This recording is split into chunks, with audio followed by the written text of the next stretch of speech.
Radio J. Jusqu'à 22h, c'est Classico. Tête de Kylian Mbappé. Steve Nadjar.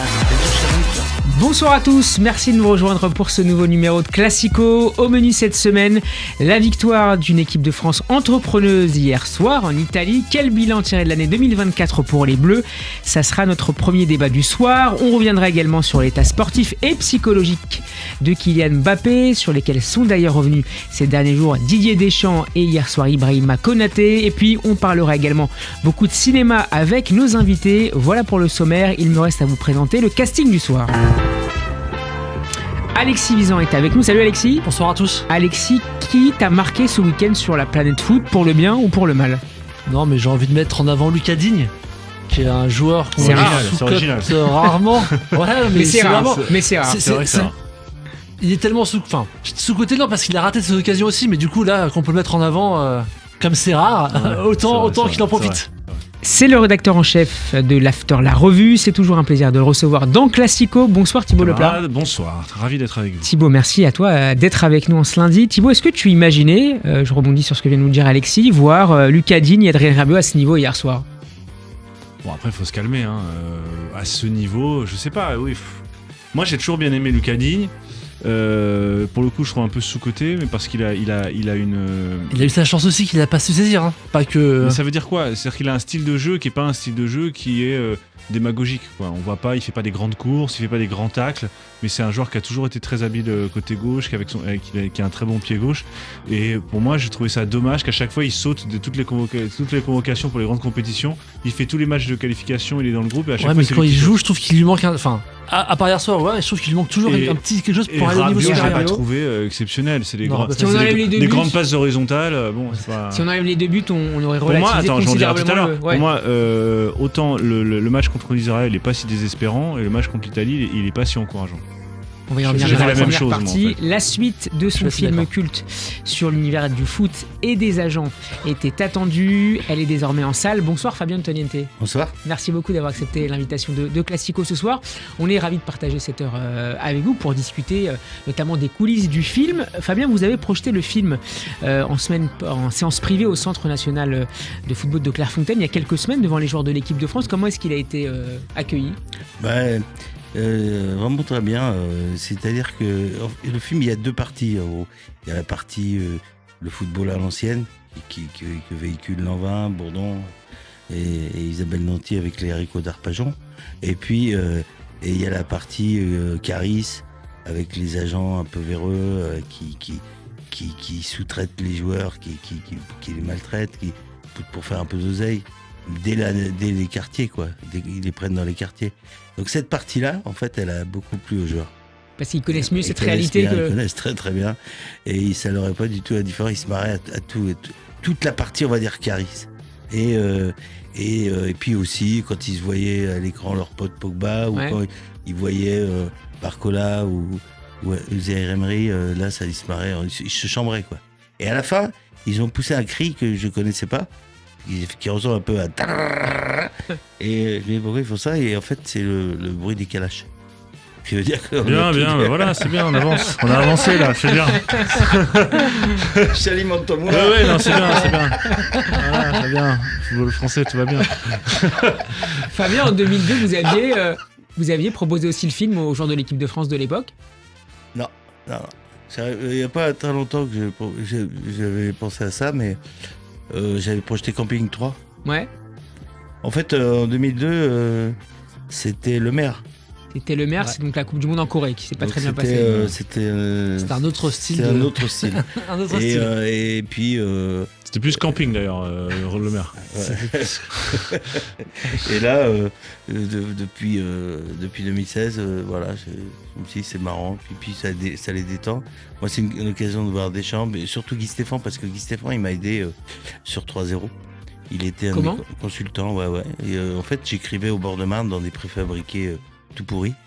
Et il est venu comme ça me donner des conseils. Et on a même joué au foot dans les préfabriqués et au bord de Marne. Donc j'ai gardé un souvenir très sympa avec Guy Stéphane. Et on a continué à entretenir une relation amicale. Ce qui est arrivé aussi avec plusieurs joueurs, quand j'ai fait 3-0, par exemple, on a tourné à l'époque de Laurent Perper, Ouais, et ancien président du PSG. il y avait Louis qui était aux commandes, mais il y avait l'équipe réserve qui était Antoine Comboiré, et je suis resté pote avec Comboiré, et donc on se souhaite les années, les anniversaires, on est toujours copains. Il n'y a pas longtemps, c'était son anniversaire d'ailleurs, il y a 2 jours. Bon anniversaire à lui. Est-ce qu'il y a un joueur dans cette sélection tricolore qui vous plaît tout particulièrement? Ouais, le gardien. Mike Maignan? Mm. Pourquoi? Je sais pas, il a du charisme, il en impose. Je l'ai rencontré, c'est un personnage vraiment qui dégage, et puis il a l'air d'avoir une autorité sur les autres. C'est un capitaine naturel, je trouve. Il a une gueule d'acteur? Ouais, il a une gueule d'acteur. Ils ont tous. Il y a Dembélé aussi, je l'ai trouvé assez mariole, quoi. Ouais. J'ai trouvé, Qu'est-ce qu'on dit? on a envie de C'est rigoler. Bourvil un peu plus. On a envie de se marrer. c'est l'ambiance, On a envie de se marrer avec lui. Il a l'œil pétillant. Il est toujours à guetter la vanne et tout. Non, ils ont tous leur caractère sympa. Quand on les rencontre, d'ailleurs, c'était assez émouvant parce que Deschamps leur demande de se présenter. Donc ils se présentent comme à l'école. Bonjour, je m'appelle Mac Maignan. Bonjour, je m'appelle et ainsi de suite. Et donc c'était assez. Nous on les connaissait, donc ils n'avaient pas besoin de se présenter, mais c'est un peu le code instauré à Clairefontaine, quoi. Ils sont dans une discipline assez sérieuse. Donc c'est pour ça que quand ils arrivent avec leur défilé, moi je trouve que c'est pas très grave. Ils n'ont pas tant le temps que ça de se faire plaisir, ces mecs-là.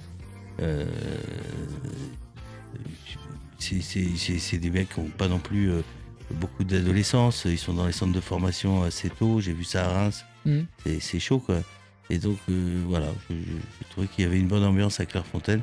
Après, le rendu sur le terrain, On va en c'est parler autre chose. dans quelques instants. Classico est à suivre sur radioj.fr et en vidéo, notamment sur notre chaîne YouTube. Classico réalisé ce soir par Benjamin. Classico saison 5, épisode 126. Ça démarre tout de suite. Radio J. Radio J. Jusqu'à 22h, c'est Classico. Radio J. Steve Nadjar. Ils en avaient bien besoin, les Bleus se sont rassurés hier soir en Italie, victoire 3-1 sur la pelouse de San Siro, victoire grâce à des buts de Lucas Digne et d'Adrien Rabiot, auteur d'un doublé. La solidité du bloc défensif était de retour. Pour le spectacle et le jeu offensif, par contre, il faudra patienter, peut-être jusqu'à l'année prochaine, au moins. Qu'est-ce que vous avez retenu? Fabien, je crois que vous n'avez pas vu le match, mais vous avez vu quelques J'ai grands vu, extraits. Qu'est-ce que vous en avez retenu? J'ai retenu qu'il y a eu un sursaut d'orgueil, quoi, parce que c'est compliqué ce qui se passe. Après France-Israël, c'était quand même, on a touché le fond en termes de médiocrité de jeu. Bon, en plus, l'ambiance dans les Tout le tribunes. contexte aussi politique autour du match. Enfin bon, là, c'était vraiment, j'ai regardé ça vraiment d'un œil torve. Et je pense que après, il y a eu, ça a commencé à émerger ce débat, comme quoi l'équipe de France de rugby faisait plus d'audience. C'est monté, ça. Et je pense que ils ont dû se dire, on existe, on est aussi une équipe de France qui mérite d'être vue, voilà. Et ils se sont un peu ressaisis. Ils ont bien joué quand même, je trouve, hier. Thibaut, globalement, sur le match et sur le sursaut d'orgueil dont nous parle à l'instant Fabien. Ce que je te disais tout à l'heure, c'est que je crois que autant le match contre Israël me semble pas si décourageant, autant le match contre l'Italie me semble pas aussi encourageant. Il y a eu, ça s'est joué sur, comme d'habitude, des détails, mais parce qu'il n'y en a pas plus grand chose d'autre à se mettre sous la dent. Des gestes techniques qui ont été réussis. Le coup franc de Lucas Digne, bon, ça tu peux le préparer à l'entraînement, c'est pas ça ça va pas beaucoup t'aider. Donc ce que moi il me semble intéressant, effectivement, c'était dans le caractère. C'est à peu près la seule chose qu'on ait vu. L'idée que défensivement l'équipe semblait peut-être plus solidaire, pressait mieux, le bloc était plus compact. C'est lié aussi à ce qui se passe au niveau des milieux, du bloc des milieux défensifs. C'est surtout les attaquants, en fait. Souvent le pressing et une équipe qui défend bien, ce sont d'abord les attaquants qui vont te mettre un peu dans le ton. Là, Marcus Thuram a été très, très intéressant au pressing et tout le monde s'est mis un peu mis au diapason. Donc c'est voilà. Après, ce que je trouve pas forcément très encourageant, c'est que je trouve que ça joue toujours à 2 à l'heure. qu'il n'y a pas de changement de rythme, c'est passe latérale. Mac Maignan qui met des sacoches en 6 mètres sur Thuram qui en prend une sur 3. Et tout le match a été beaucoup ça, quoi. Donc, tu défends bien. Bon, il se passe pas grand chose d'autre. Et bon, tu as des gestes techniques. Et comme ça a toujours été comme ça, l'équipe de France de Deschamps, elle gagnait ses matchs sur les individualités. Et là, c'était le jour de Lucas Digne. Donc voilà, c'était le Digne Day. Et Rabiot, c'est sous l'exomile, quoi. Donc moi, j'adore Rabiot, mais pas du tout au poste auquel il veut jouer, lui. Il veut pas jouer en 6. Or, je trouve qu'en 6, je l'ai vu quelques fois au Paris Saint-Germain en 6, il est extraordinaire en ce poste-là. Vraiment, c'est un super joueur. Dès qu'il veut s'approcher de la surface de la réparation, parce que c'est comme ça que tu t'approches des caméras. C'est comme ça que tu es plus connu, c'est comme ça que tu peux marquer des buts. Tu as plus de stats aussi. Tu as plus de stats. Or, je le trouve bien meilleur face au jeu, sans qu'il ait besoin de se retourner avec sa grande carcasse. Mais ça, peut-être qu'avec l'âge, il reviendra à la raison, mais pour l'instant... non. Donc moi, à ce poste-là, j'aime pas. Carrière à la Daniel Bravo. Ouais, mais un peu le même style, un peu plus grand, ouais. Grand, mais pareil, il a même techniquement au niveau de Daniel Bravo. Ouais. Alexis? Oui, non, moi j'ai trouvé quand même aussi que c'était quand même une réponse. Là, c'était vraiment Italie-France, donc c'était le match de Deschamps. Et j'ai trouvé qu'il y avait quand même une réponse, même si après on a manière à dire que c'était pas parfait, et ça l'était pas. Mais j'ai trouvé qu'il y avait du caractère. On laissait entendre parfois que l'équipe était vraiment sous l'exomile, comme dit Thibaut. Mais ils ont quand même répondu présent sur le terrain. C'est des grandes affiches. C'est aussi là où ils aiment bien jouer. Quelque part, le Stade de France avec 15 000 personnes, bon, ça les excite pas. Là, il y avait quand même une envie de montrer qu'ils étaient quand même présents. Ils avaient perdu 3-1 le match aller au Parc des Princes, donc il y avait aussi une envie de se rattraper. Et je trouve que d'avoir réussi, il y avait le challenge de gagner par 2 buts d'écart pour être premier. C'était quand même un vrai challenge. Dans l'édition de la Ligue des Nations où en général on dit qu'il n'y a pas de challenge, là il y avait un vrai challenge sur ce match, et je trouve qu'ils auraient gagné. Alors, ça fait un moment, c'est pas que France-Israël. Non, c'est mais bien l'Euro, sûr. Il y a plein de choses. De toute façon, je peux dire que c'est parfait, mais même moi, ce que j'aimais, on peut même analyser l'équipe de France par rapport à la fin de match, aux arrêts de jeu. Quand tu vois le manque de maîtrise, parce que logiquement, la dernière action de Keane, elle doit jamais arriver. Barcola, il y a des erreurs. Barcola, il y a des erreurs au niveau de la relance ou de la manière de gérer cette fin de match qui montre que c'est perfectible. Vous avez été agacés tous les trois, ou lassés, ou un peu fatigués par l'atmosphère qui a entouré le match de la semaine dernière au Stade de France, dans un cadre sécuritaire quasiment hors norme lors de la rencontre entre la France et Israël. Fabien, Thibaut et Alexis? Moi, j'étais plutôt pour de ceux qui trouvent ça bien de le maintenir au Stade de France. J'ai entendu des débats, ouais, on aurait dû le mettre à Guingamp, ceci, cela. Et il y a des deals avec le Stade de France. On peut pas. Moi, je trouve qu'ils ont bien fait. Maintenant, c'est vrai que de voir quand ça dégageait avec les caméras, quand on voyait les tribunes du second étage, c'était vide, c'était glauque, quoi. Glauque. À l'arrivée, au final, c'est glauque. Thibaut, est-ce que ça peut peser, j'ajoute une question subsidiaire, ça peut aussi peser sur le comportement des joueurs sur le terrain? Bien sûr. Vous savez, le contexte de haute performance, c'est un contexte extrêmement fragile qui est multifactoriel. On dit souvent, il suffit d'un grain de sable, on parle des détails. Tu vois. Ce genre de détails-là, une ambiance où tu avais 4000 policiers pour 16 000 publics, donc c'était un policier pour 4 personnes, je n'ai jamais vu un... Sans compter les stadiers. Ouais, même en colonie de vacances, je pense qu'il y a moins de parents par rapport aux élèves, tu vois. Donc, tu as un contexte qui donne pas du tout envie de se dépasser. Au contraire, tu as un contexte qui a envie de te retenir, de te protéger. En plus, hyper anxiogène. Il va se passer quelque chose. Est-ce qu'il va se passer quelque chose? D'ailleurs, je pense que les bonnes audiences, paradoxalement, s'expliquent aussi par ça, en se disant on s'attendait à ce qu'il se passe quelque chose. En fait, c'est terrible à dire, mais c'est vrai. Mais on avait envie de voir s'il allait se passer quelque chose ou pas, quoi. Donc, au-delà du fait que c'est évidemment déprimant et que ça contribue à une ambiance délétère, je suis pas du tout étonné que ce match ait lieu dans ces conditions. Enfin, je parle du sportif. Je suis pas du tout étonné que ça ait déteint sur le sportif. Ça me semble parfaitement. C'est pour ça que je trouve pas ce match si décourageant. Qui pu l'être, parce que compte tenu du contexte. Oui, compte tenu du contexte. L'équipe de France n'était pas plus nulle contre Israël que contre la Belgique. Non, simplement le décorum a fait que effectivement c'est hyper déprimant. Mais quand tu regardes les stats, tu regardes le match, moi je l'ai regardé à froid, moi je regarde toujours les matchs après. Bon, j'en avais entendu des choses horribles sur ce match. Au final, j'ai pas trouvé que contre l'Italie, la performance soit bien meilleure contre Israël. La seule différence, c'est qu'Israël joue bloc bas à temps. Et que le gardien israélien était meilleur que le gardien italien hier. Voilà, il fait 3 super parades. Et contre l'Italie, tu as une équipe qui joue au football, donc là, tu as juste à attendre, à mettre des contres. Donc, quel est le mérite des uns et des autres? Et derrière, l'Israël bat la Belgique 1-0, tu vois. Donc, c'est pas, il n'y avait rien de honteux, rien d'aussi désespérant que ce qu'on aurait pu entendre. Alexis, d'un mot avant d'écouter. Oui, non, moi j'étais au stade, donc j'ai pu voir comment ça se passait. C'est vrai que moi je trouve qu'il y a eu une déception de se dire qu'il y a si peu de monde qui arrive au stade. Alors, avec le contexte, avec ce que tu disais, tout le monde a Il la ne voulait crainte. surtout pas qu'il y ait trop de monde. Justement, il fallait pas qu'il y ait trop de monde. Ouais, je sais pas. Je sais pas si tu emmènes sais ton pas. enfant ou. Mais tu vois, il y avait quelques enfants. Il y avait quelques enfants. Ah bon? Ouais, il y avait quelques enfants. Et je trouvais ça bien. Alors après, c'est pareil. Est-ce que je ramenais les miens? Pas forcément. Parce Oui, que les enfants des autres, oui, c'est toujours. Voilà, non mais c'est toujours pareil. C'est toujours plus simple avec les enfants. Non mais il y en a qui les ont amenés. Je veux dire, il y a des parents qui ont Ouais, amené leurs ils ont enfants voir le abandonné, match. hein. C'était peut-être pas Voilà. leurs parents. Ouais, mais il y a des parents qui ont amené leurs enfants voir le Ouais, match. pas joyeux. Après, quel est le niveau de, tu vois, quel est le, Les voilà, enfants moi du je leur dis préfet, bravo d'avoir fait ça quelque Tu part. fais un parce que- coupé-collé avec le stade de rugby samedi et ça fait mal. Hein. De toute façon, C'est mal. Parce que même la mise en scène, tout, je trouvais tout. Pendant la Marseillaise. Je change, mais je parle pas que de la Marseillaise. Je parle de la mise en lumière du stade, etc. C'était fabuleux. Hein. C'est vraiment un spectacle. Il paraît que même le Néo-Zélandais a été a applaudi. Non, mais j'ai trouvé que sur le c'était. rugby, Ils ont comment vraiment c'était mis en progressé. Quand les joueurs rentrent, ils se sont mis. C'est vraiment mis en scène, quoi. Ouais. Et c'est un beau spectacle. Le haka, par exemple, il était super bien filmé. C'était vraiment, paraît. c'est vraiment joyeux, quoi. On va écouter Didier Deschamps juste après le match répondre aux questions de Bichante et Lizarazu sur TF1 et je vous ferai réagir juste après.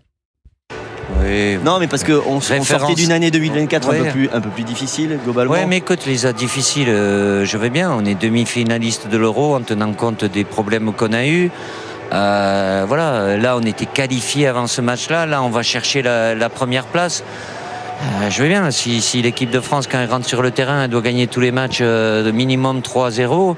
On bat 2 fois l'Italie. On est un groupe où on est avec l'Italie et... Non, 2 fois la Belgique, par contre. On est Italie, Belgique et nous. Les autres groupes, je les regarde, c'est pas les mêmes. Ok, je sais bien. Mais il y a des jeunes joueurs qui arrivent, qui ont besoin de temps de jeu. Tactiquement, aujourd'hui, on a été excellent. Thibaut, Deschamps est dans le déni là où il a raison Le problème, de rappeler aussi la composition du groupe. Le problème avec Deschamps, c'est qu'on n'a pas d'indicateur de performance autre que le résultat. On ne peut pas évaluer cette équipe de France sur autre chose. Parce qu'il ne donne rien d'autre. D'ailleurs, c'est sa réponse. Ah ben on est qualifié, mais c'est pas ça le problème en fait. Le problème, c'est pas si on est qualifié ou si on gagne 3-0 ou pas. Évidemment que ça, c'est le préalable. Évidemment qu'on attend qu'il gagne. Sinon, on arrête, on fait autre chose, on va avoir une expo. Tu vois, moi, je préfère, tu vois, si c'est pour qu'on ne gagne pas, on n'est pas là juste pour participer. Simplement, ça, c'est le préalable que toutes les équipes partagent. Maintenant, c'est la qualité du jeu et du spectacle que tu proposes. Et que si tu donnes pas d'autres indicateurs, comme, je sais pas, on s'est créé en temps d'occasion, on a voulu développer tel secteur de jeu, tu peux raconter une histoire comme ça en disant on a voulu, ce match-là, travailler tel domaine, telle chose. Ça n'a quasiment jamais été le style Deschamps, peut-être à part à Monaco. Bah oui, c'est ce que je te dis. Moi, ça fait 12 ans que je dis la même chose, donc au bout d'un moment, tu vois, c'est juste que ça fait mal quand tu regardes. Moi, je suis beaucoup l'Espagne. J'ai vu l'Espagne-Danemark jeudi.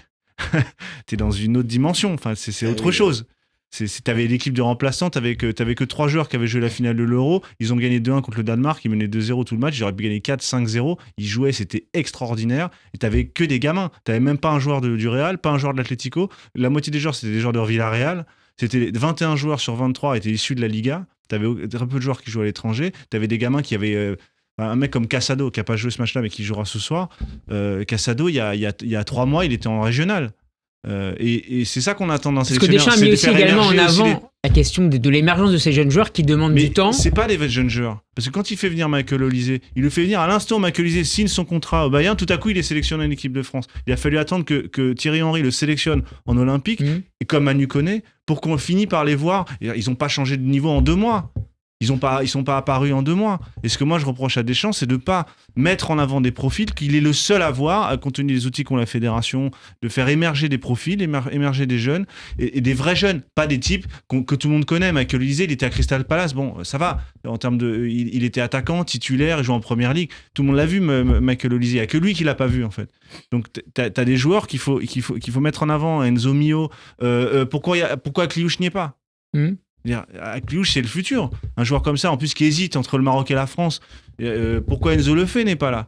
Pourquoi ce type de profil-là qu'on n'a pas, pas parce que je connais la réponse. Oui, ils ont pas le niveau. Oui, mais c'est l'œuf C'est et le la moins poule. avec la Ligue des C'est Nations, l'œuf et la vous poule, testez hein. Non, Il y a- mais je suis d'accord, j'entends ce C'est que un tu type dis. comme Pedri, il s'est retrouvé titulaire en équipe d'Espagne. Il était à peine titulaire au Barça. Oui, non, mais j'entends juste, il y a l'Espagne. mais Tu vois bien c'est- que l'Espagne, après la période dorée.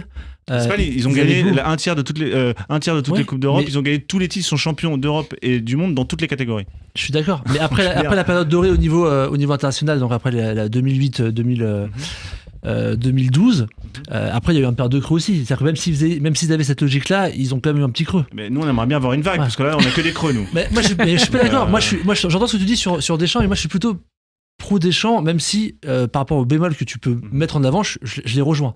C'est-à-dire, on peut pas dire que c'est parfait avec Deschamps. Mais bon, on a eu des périodes en équipe de France où quand t'es miné au premier tour, tu dis moi je préfère qu'on joue mal et qu'on aille en demi. Alors après, c'est un choix. C'est pas la même vision du foot. Fabien, Moi, j'ai sûr. été élevé avec le foot italien, donc moi je comprends sa logique. Il y a des trucs qui sont pas logiques non plus dans ce qu'il fait, mais je comprends quand même sa logique et cette envie de se dire l'idée c'est d'être compétitif et d'aller le plus loin possible. C'est une compétition, quoi. Fabien, Donc, après, il y a quand même des manques. tu t'ennuies devant les matchs de l'équipe de France? Bah, récemment, ouais. Ouais, mais là, il parle de football espagnol. Bon, moi, il se trouve que j'habite pas loin de l'Espagne, au Pays Basque. Je vais souvent voir la Real Sociedad. Donc, quand je vois la Real Sociedad, je vois d'autres. Zubimendi, extraordinaire. Je vois extraordinaire. d'autres équipes qui viennent à domicile. Mhm. Déjà, le jeu pratiqué est plus à terre, chatoyant. C'est agréable à regarder. Il y a une Je exigence. parle même pas de l'ambiance dans les Il y a tribunes. une exigence où c'est en termes de jeu. familial, où c'est joyeux. Hein. C'est joyeux partout. Mais sur le terrain, j'ai l'impression d'avoir fait C'est pas le même sport, hein. des millions de kilomètres. Hein. Donc, c'est pas le même sport. Non, pour Quand aller dans on ton regarde sens- la Ligue 1. Donc, quand on voit les internationaux français réunis entre eux, on voit à peu près ce qu'on voit. C'est pas du tout, ils prônent pas du tout les mêmes valeurs, les mêmes vertus. On parle pas que de la machère. Hein. Là, je suis Non, content, parce que là, je suis content d'entendre dire qu'il y a des joueurs de Villarreal. Il y avait Zubimendi au milieu, Ayose qui est donc à la Real Sociedad, Ayose qui est de Villarreal, et t'avais dans le Normand, je sais plus, j'ai plus en tête la compo, mais t'avais 3 ou 4 joueurs de Villarreal. T'as pas que les joueurs du Barça, t'en as plus du Real quasiment. Et ce que je veux te dire dans développer des joueurs, c'est que quand tu es éducateur, et je pense qu'un sélectionneur est un éducateur, ton travail est de proposer quelque chose de durable et de quelque chose qui va durer pour les gens qui vont le jouer et les gens qui vont le regarder. C'est-à-dire ce qu'on appelle sans arrêt des projets, on parle sans arrêt de ce genre de choses. C'est-à-dire d'aller prendre des risques avec des joueurs. Et c'est ce que faisait très bien Luis Enrique quand il était entraîneur de l'Espagne. Qu'avait fait aussi Laurent Blanc, peut-être? Laurent Blanc l'a fait aussi Ouais. avec Nasri, quand il a essayé un peu des joueurs d'un autre profil, et de prendre des risques sur des profils comme ça. Effectivement, c'est risqué. Pour ta carrière personnelle, c'est risqué parce que tu mets des jeunes joueurs, donc t'as moins de garantie de performance. Mais t'as d'autres indicateurs. C'est ça que je dis sur les indicateurs de performance. Ouais, Si tu mais- considères que ton seul indicateur, c'est le résultat final, effectivement, tu peux évaluer son travail qu'au regard du résultat. Mais si tu as un type d'indicateur qui est faire revenir les gens au stade, l'équipe de France qui soit modèle sur un point de vue éducatif aussi, avoir des joueurs qui prennent un certain nombre de valeurs, avoir un style de jeu qui permette d'attirer du monde, ne pas dire en conférence de presse si vous n'êtes pas content vous changez de chaîne, ce qui est Ça, je suis scandaleux, c'est scandaleux. Voilà, c'est un ensemble de choses qui fait que les gens en ont marre en fait au bout d'un moment et ils regardent le rugby. Donc le rugby, 7 millions de téléspectateurs contre 5 millions pour le France-Italie. Fabien, vous avez rencontré et échangé avec Didier Deschamps, j'imagine, lors de la projection du film 4-0. Est-ce que vous trouvez que le sélectionneur s'est parfaitement adapté au nouveau code du foot?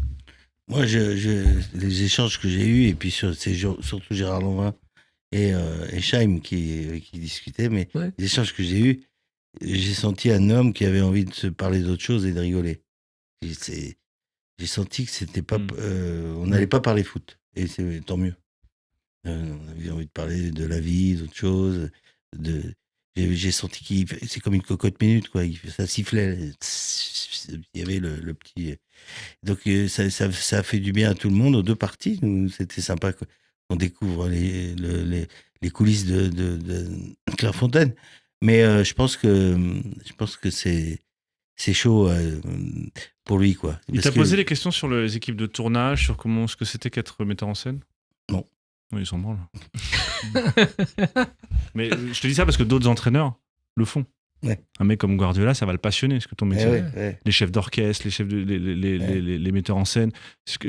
Deschamps, il aime pas le football, c'est pas le foot qui l'intéresse. C'est le bénéfice qu'apporte le football. Mais le football en tant que tel, en tant que sport, c'est pas quelque chose qui le fascine. Son métier, il a une idée assez simple. Moi, je m'imagine, j'ai avec toi, j'ai envie que tu me racontes ton métier et que tu me dises qu'on fasse des ponts avec notre métier. Il y a des parallèles, hein. Mais il y en a plein, Il y en a évidemment plein, qu'il y en a plein, plein. Mais il t'a posé aucune question. Non, j'ai vu qu'il C'était le cas avec Guy Stéphane, que tu as rencontré plus régulièrement? Oui, c'était plus le cas, oui, parce qu'il est venu voir la source du travail. Et après, bon, on a gardé des liens amicaux, mais... Quel pont tu établirais, Fabien, entre la direction de joueurs et la direction d'acteurs? C'est-à-dire que c'est pareil, hein, il y a une direction, et la production. Donc je suis un intermédiaire. Parce qu'il y a beaucoup de paramètres qui sont de plus en plus liés. Quand je fais un casting, je ne suis pas seul. Je dois rendre des comptes, machin, etc. Bon, là, on avait des acteurs obligés. Mais après, il faut que tout ce petit monde joue ensemble. Et comment tu ils les ont fais chacun vivre, leur couloir, quelque part. Comment tu les fais vivre ensemble pendant plusieurs semaines de tournage? Souvent, c'est des films chorales. Camping, c'est des films chorales. Disco, c'est un film choral. C'est toujours des films chorales. Donc chacun a son couloir. C'est là-dessus parce que parfois un acteur veut faire comme l'autre.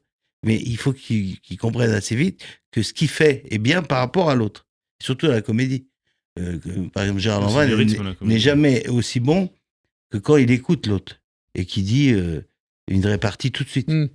Par exemple, dans Marche à l'ombre, l'autre voit des renards, il dit mais c'est normal, il y a des renards partout. Donc il lui faut l'autre. il faut les deux clowns. Il faut les deux clowns en fait. Et donc Lanvin c'est le parfait. Il connaît bien son couloir. Alors ça c'est sûr que lui, il va pas jouer à droite, il va pas jouer à gauche, il connaît bien son couloir.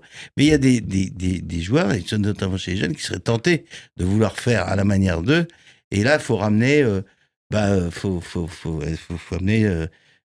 les emmener où ils savent le mieux évoluer. Et dans ce sens-là, je trouve. Et puis il y a une joie collective à faire un travail. Moi, je le vois comme ce que j'aime dans les valeurs d'ailleurs en général, c'est la fraternité. C'est le fait d'être ensemble, d'avoir un collectif. Parce que bon, on est chacun. Moi, on me dit, metteur en scène, mais celui qui est un grand chef, c'est important aussi. Un pâtissier, un boulanger, chacun. C'est important, c'est quand on fait son métier avec amour, avec passion. Quand vous voyez que la passion n'est plus là, il y a quand même peut-être un problème. C'est exactement ça. Je crois qu'avec Deschamps, on a l'impression qu'il n'a plus la passion pour ce métier-là. Tout l'ennui, les questions l'ennui, le cirque autour du football l'ennui. Il n'a pas envie de parler de football. Tu vois, en conférence de presse, on ne comprend rien ce qu'il dit. Il dit ne veut pas dire grand-chose. Tu n'obtiendras jamais une info. Tu comprendras rien. Mais même, je veux dire, tu peux parler normalement, en fait. Tu peux juste dire où t'en es, en fait. T'es pas obligé de faire des circonvolutions. Là, pour Mbappé, qu'est-ce qu'il a Alors, on va l'écouter, justement, puisque c'était une transition parfaite honte, en fait, sur le positionnement. Bien, le mec, c'est tout, quoi. Avant de parler de l'état psychologique d'Mbappé, juste avant, Deschamps s'est exprimé sur le positionnement préférentiel de Mbappé. C'était hier soir sur TF1, juste après le match. On l'écoute. Et il peut jouer à plusieurs postes. Après, c'est des associations. Vous allez peut-être me dire que je suis fada de le mettre avant-centre. Les deux entraîneurs qu'il a eu en club, les deux derniers, il a joué avant-centre aussi. Il n'a pas le profil d'Olivier Giroud, bien évidemment. Donc, tout dépend contre quelle équipe on a joué. Voilà, même si, quand il est dans l'axe, oui, si... une préférence, c'est axe plutôt gauche que axe droit, même si je l'ai vu au Real Madrid sur un des derniers matchs, plutôt occuper la zone axe droit. Après, c'est des équilibres sur un positionnement, mais toujours laisser beaucoup de liberté. Je résume, d'autres l'ont fait, donc je le fais aussi, même si il n'y a pas de grand résultat au Real Madrid, par exemple. Oui, d'autres l'ont fait, je l'ai fait, où il peut jouer à gauche, mais il peut jouer aussi à droite, mais il peut jouer aussi dans l'axe. Ou dans l'axe gauche, ou dans l'axe droit. Bon, ok, on éteint, on s'en va, en fait. On peut pas... Il y a une proposition d'Aristote qui dit, c'est le principe de non-contradiction. Tu peux pas dire deux choses opposées et que ces deux choses opposées soient vraies en même temps. C'est pas possible, une chaise peut pas être une table. Tu vois, c'est pas possible. Tu peux pas dire j'aime les chaises, je préfère la chaise et non, je préfère la table. Non, c'est soit t'es une chaise, soit t'es une table. Tu peux pas dire deux choses vraies sur le même objet et deux choses contradictoires. Lui, il passe son temps à dire ça. Et s'il y a pas, si tu considères que le noir c'est comme le rouge ou qu'une chaise c'est comme une table, bah tu peux plus discuter en fait. Il y a plus de mots, il y a Mais plus de c'est langage. parce que lui en fait. décide pas, parce que c'est finalement Mbappé qui lui Mais impose. parce qu'il ne veut pas, il ne veut pas parler. Il ne veut pas parler. D'ailleurs, il ne parle pas. Il fait des sons avec sa bouche, mais on comprend pas. Non, mais je veux dire, ça n'a aucun sens ce qu'il dit. On est d'accord ensemble. T'as compris quelque chose, vraiment? Non, mais si, moi, T'as je veux déjà dire- essayé de noter, de transcrire Oui, mais les moi, propos de mais Deschamps. alors, je veux te dire, moi j'aime C'est plutôt. impossible. Faut poser Non, la mais moi, question à ChatGPT. moi j'aime plutôt les lire les interviews que les écouter oralement. Non, C'est quand tu les Oui, lis, parce qu'elles sont réécrites. tu comprends mieux les choses déjà. Non, quand tu lis, tu comprends mieux. Moi je comprends déjà moi par rapport à Kylian et par rapport à ce que tu dis toi, je trouve que Mbappé, c'est un joueur qui a toujours joué sur sa vitesse. Et le problème du foot et de l'évolution du temps, c'est que plus tu vieillis, moins tu peux faire la différence sur ta vitesse par rapport à des jeunes Mais de ça, 19 c'est ans. un peu des propos rationnels qu'il pourrait parfaitement tenir. c'est Et plus- pourquoi il le dit pas? Mais il le dit parce qu'il a. Mais c'est un peu, Oui, c'est un peu ce qu'il parce dit. qu'il est taré, parce qu'il est parano. C'est un peu Non, ce mais qu'il dit, parce qu'il te non, dit. il le dit pas. Là, pour le coup, il le dit pas. Mais c'est vrai que ce qui nous saute aux yeux, c'est que Mbappé, en numéro 9, et là, c'est il dit que ses prédécesseurs, Carlo Ancelotti et Luis Enrique, le font jouer en 9. Mais il a plus l'accélération qu'on lui a connue quand il a débarqué de Monaco. Il est plus là, le gars. Non, mais juste Donc, ça, il le voit. Et là, il le voit, parce que moi, je suis allé voir Dortmund PSG l'an dernier, j'étais avec Yuri Djorkaeff, et donc Yuri me dit, bah, c'est important de voir les mecs à l'échauffement. Ouais. Alors moi, je dis, ah bon je fais des films sur le foot, mais en fait, je connais pas tout, et je suis passionné, mais je suis pas technicien. Et donc, je suis allé regarder l'échauffement, comme aux courses, hein, quand on voit les chevaux. Et là, il m'a dit, regarde, il est lourd, il porte beaucoup de choses sur ses épaules, il s'est donné beaucoup de responsabilités. Donc et là, en fait, il a peur. Et cette peur, il la transmet. Ça, je les ai entendus. Eh bien, depuis donc j'ai regardé tout l'échauffement, j'ai regardé évidemment le match qui a suivi, et j'ai regardé tout ce qui a suivi jusqu'à aujourd'hui. J'ai l'impression qu'on est dans le même état. Il est plus ce joueur léger, avec le coup de rein fracassant. Il a perdu quelque chose. Alors, je ne sais pas si on le rattrape ou si on ne le rattrape pas. Mais Voilà ce qu'a dit Deschamps, je vous fais réagir tous les trois à propos de Kylian Mbappé. Il peut avoir un état psychologique, aller jusqu'à la dépression, je ne sais pas, mais voilà, c'est la tête qui commande les jambes. Il exprime une forme de vérité, vraisemblablement, là. Non, mais c'est sûr. Mais après c'est pour moi, c'est le problème d'Mbappé. Le problème d'Mbappé, personne ne dit, c'est si pourquoi il le fait jouer avant-centre, c'est parce que sur le côté, il fait pas ce travail défensif. Ça, effectivement, personne ne dit. Ce qui est quand même plus simple à dire que le type est en dépression. Voilà. Non, mais Il pourrait juste dire ça. Ouais. C'est vachement plus Mais intime de dire ça et beaucoup plus délicat de Ouais, dire ça je trouve aussi, publiquement ouais. que de dire il peut Après- pas jouer à gauche, tu vois. après, Enfin, après, pour moi, le fait de pas l'appeler, là, on parle de dépression, etc. Mais pour moi, le fait de pas l'appeler, c'est pas à cause d'une dépression, c'est parce que. Ah, mais Par utiliser rapport au comme premier dit match. tel terme, c'est assez rare dans le football, quand même. Oui, Surtout à ce mais- niveau mais de je trouve joueur. que moi- il induit qu'il y a une dépression. Ouais, mais moi, je trouve que le fait qu'il l'appelle pas par rapport à ce qui s'est passé au rassemblement précédent, je trouve ça plutôt logique. Et d'ailleurs, je comprends qu'ils veulent pas le dire publiquement, par contre. Mais, quelque part, il reprend la main. Je Je trouve pense Deschamps. pas que ce soit une sanction, moi. Ah, moi, je le vois comme ça. Moi, je pense que c'est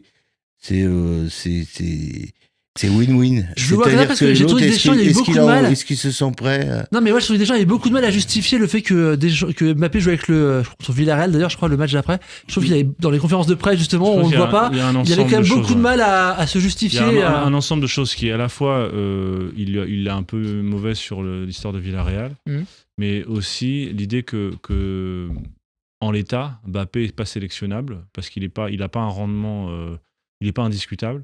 Ah, mais tu prends Colomboigny, donc tu vois, tu peux pas. Mais Colomboigny en équipe de France, dernièrement, il est beaucoup plus intéressant que Mbappé. Depuis la dernière fois, il n'a pas joué un match en club. Moi, je Il marque. suis d'accord. Je trouve qu'il est pas. Et il s'enlève un discutable. problème en faisant ça, en fait. Ouais, c'est ça. Moi, je trouve qu'il sanctionne pour dire, voilà, tu dois quelque part Non, ce que tu as fait avec le C'est moins Real. fort que le faire venir et le mettre en conférence de presse et se faire canarder. Dans la tête de Deschamps. Sachant qu'il je va me dis. focaliser l'attention de tous les journalistes. Oui, puis C'était le cas. moi, je sens un joueur qui est vraiment las. Est-ce qu'il a vraiment envie d'aller à Clairefontaine je sens beaucoup plus de lourdeur qu'on ne. Non, mais t'as raison. Ça, sur la perte d'explosivité, sur moi qui le vois au stade pas mal, tu vois deux choses. Tu vois effectivement une perte d'explosivité Et tu as raison, j'avais jamais fait le lien, mais effectivement, il porte beaucoup de choses. Ce que dit Djorkaeff a parfaitement raison. Il est lourd au sens où il porte quelque chose. Ouais, Donc, il porte quelque chose sur le dos. Sur les épaules. Voilà. Ah. Et deuxième chose, qu'il est déconnecté en fait de l'équipe. Et tu le vois parce qu'il a tout le temps la tête baissée. Oui. Et le seul moment où il lève la tête, c'est pour regarder son image dans l'écran. Et tu le vois faire comme ça. Et en fait, le Classico, il est 8 fois hors jeu sur 12. Je me souviens au stade, les gens voyaient, tout le monde voyait qu'il était hors jeu. Ça se voyait sur un des derniers. Et t'as même des gens à côté de nous qui se levaient, qui disaient et t'avais tous les gens qui disaient arrête de faire l'appel. On le voyait parce qu'il part loin. Et tout le monde voyait qu'il était hors jeu. Et lui était totalement déconnecté en fait de sa propre place dans l'espace et vis-à-vis de ses coéquipiers. Et effectivement, je pense que je sais pas si c'est dépressif ou pas, parce que ce qui est curieux, c'est que dans cette affaire, tout le monde puisse en parler. Ça choque personne. Moi, j'ai eu le malheur une fois de parler d'un joueur dépressif qui avait fait une tentative de suicide à Nice. L'agent m'a appelé en me disant ouais, qu'est-ce que c'est, vous n'êtes pas psychiatre. Je me suis fait traiter de tous les noms. C'était pas les termes qui étaient employés, c'était des termes beaucoup plus fleuris. Et tu penses que Mbappé et son clan vont apprécier il est en burn-out. Ils vont apprécier cette sortie de Deschamps? Il en fait presque un élément du débat autour de Mbappé. On sait des relations entre Mbappé et son clan? Deschamps et son clan, tu veux dire, entre Deschamps et le clan de Mbappé? Non, entre Mbappé et son clan. Qu'est-ce qui se passe? Je n'ai pas d'infos. Mais il se passe quelque chose? Il se passe nécessairement. Moi, je dis ça entre nous, c'est de la pure interprétation. Mais parce que j'ai lu Freud, parce que j'ai lu un certain nombre de textes sur ce sujet-là, il y a une rupture qui est en train de se préparer. Il y a quelque chose qui se prépare. Déjà, il faut savoir. Il porte. Enfin, il n'y a pas besoin d'être. Tu vois. Vraiment, je le ressens et je regarde les matchs depuis cette info de Djorkaeff. Je les regarde différemment. Et j'ai même de la compassion. Hein. Qu'est-ce que. Est-ce qu'il a envie de. Parce que la dépression. Est-ce qu'on a envie de se réveiller le matin? Est-ce qu'on a envie d'y aller à l'entraînement? Il pourrait faire un truc. Il pourrait être le premier joueur à le dire ouvertement. Un crack mondial. Ah ouais. Voilà. Et là, il s'en sort par le haut. Ah, c'est sûr. Là, il dit voilà, j'ai eu peut-être qu'il va le faire. Peut-être qu'il va le faire et ce sera de toute façon par la vérité, on s'en sort toujours par le haut. Exactement, et c'est un gamin intelligent. Donc après, il faut qu'il soit capable d'assumer cette image-là, mais justement d'en sortir par le haut, en faire quelque chose. Voilà, en faire quelque chose de positif pour son sport. Tu vois, il faut dire, parler des cadences, parler de la pression. Mais c'est difficile aussi. Mais moi, j'ai vu passer aussi. Il n'est pas le seul. Il y a des joueurs qui ont écrit. Au Paris Saint-Germain, un autre joueur. Je me demande s'il y avait. Alors lui, il se comportait différemment parce que c'était pas par le regard vers le bas, comme tu le décris si précisément. C'était par le fait de faire le mariole, etc. Mais c'est Neymar. Moi, j'ai trouvé que il y avait ça. Il y avait de ça aussi. Hein. Bien sûr. Sur la fin, ouais. Là, oui, à la fin, c'était quand il faisait ces trucs. Là, je trouvais que c'était vraiment l'hypersensibilité en fait. Un problème de l'hyperréaction à la moindre contrariété. Ouais. Neymar, il n'arrive pas à gérer la moindre frustration. Il se met à pleurer. C'est très bizarre. Voilà. Donc il y a ça aussi en ce moment dans le sport, et je pense que toutes ces compétitions où les joueurs sont essorés, où quelque part on respecte de moins en moins le football, hein, eh bien les premières victimes commencent à arriver en randonnion. On enchaîne, messieurs.